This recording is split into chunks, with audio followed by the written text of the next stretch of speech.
ಇದೇ ನೀರು ಮೋರಿ ನೀರೇ ನೀವು ಅಧಿಕಾರಿಗಳು ಕುಡಿರಿ.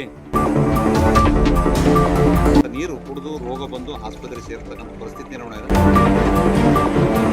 ಸುಮಾರು ಏನದ 54 ಕೋಟಿಯಲ್ಲಿ ಪಟ್ಟ ಅಧಿಕಾರಿಗಳು, ಜಿಲ್ಲಾಡಳಿತ, ಸರ್ಕಾರದ ದಿವ್ಯ ನಿರ್ಲಕ್ಷ್ಯದಿಂದ ನಮ್ಮ ಜಿಲ್ಲೆಯಲ್ಲಿ ನೀರಿನ ಕೊರತೆ ಆಗಬಾರ್ದು. ಆದ್ರೆ ಒಂದಿಸ್ಬಿಟ್ಟು ನೀರು ಕೊಡ್ತಕ್ಕಂಥ ಕೆಲಸ ಆಗ್ಲಾಗತ್ತ. ಇದು ಸಂಪೂರ್ಣ ನಾಚಿಕೆಗೇಡಿನ ಸಂಗತಿ.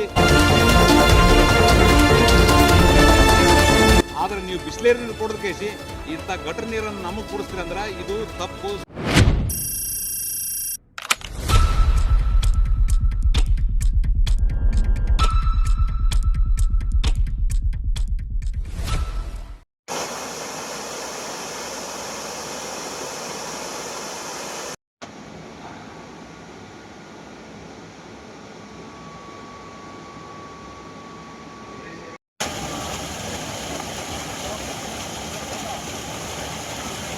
ಯಾದಗಿರಿ ನಗರದ ಜನತೆಗೆ ಶುದ್ಧ ಕುಡಿಯ ನೀರು ಜಿಲ್ಲಾ ಕೇಂದ್ರ ಆಗಿ 15 ವರ್ಷ ಆದ್ರೂ ಇನ್ನೋವರೆಗೆ ಏನದಂದ್ರೆ ಗಟರ್ ನೀರು ಸಪ್ಲೈ ಆಗ್ತಕ್ಕಂಥ ಈ ಯಾದಗಿರಿ ಜಾಕ್ವಾಲಿಂತ ಸರಬರಾಗ್ತಕ್ಕಂಥ ನೀರು ಕುಡಿದು ರೋಗ ಬಂದು ಆಸ್ಪತ್ರೆ ಸೇರ್ತಕ್ಕಂಥ ಪರಿಸ್ಥಿತಿ ನಿರ್ಮಾಣ ಇದೆ.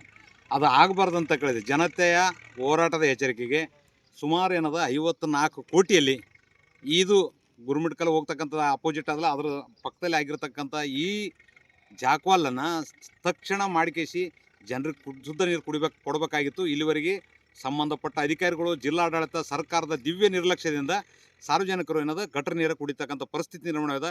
24x7 ಮಾಡಿದ್ರೆ ಅದು ಕೂಡ ಚಾಲುವಿಲ್ಲ. ಇವತ್ತು ಬ್ಯಾಸಿಗೆ 2 ಟೈಮ್ ನೀರು ಕೊಡಬೇಕು, ಮುಂಜಾನೆ ಸಂಜೆನೆ ಆರಾಮಾಗಿ. ನಮ್ಮ ಜಿಲ್ಲೆಯಲ್ಲಿ ನೀರಿನ ಕೊರತೆ ಆಗಬಾರ್ದು. ಆದ್ರೆ ಒಂದಿಸ್ಬಿಟ್ಟು ನೀರು ಕೊಡ್ತಕ್ಕಂಥ ಕೆಲಸ ಆಗ್ಲಾಗತ್ತ. ಇದು ಸಂಪೂರ್ಣ ನಾಚಿಕೆಗೇಡಿನ ಸಂಗತಿ. ಇದೇ ನೀರು ಮೋರಿ ನೀರೇ ನೀವು ಅಧಿಕಾರಿಗಳು ಕುಡಿರಿ, ಜನಪ್ರತಿನಿಧಿ ಕುಡ್ರಿ, ನಂದೇನು ತಕರಾರಿಲ್ಲ. ಆದ್ರೆ ನೀವು ಬಿಸ್ಲೇರಿ ನೀರು ಕೊಡೋದ್ ಕೇಸಿ ಇಂಥ ಗಟರ್ ನೀರನ್ನು ನಮಗೆ ಕುಡಿಸ್ತೀರಿ ಅಂದ್ರೆ ಇದು ತಪ್ಪು.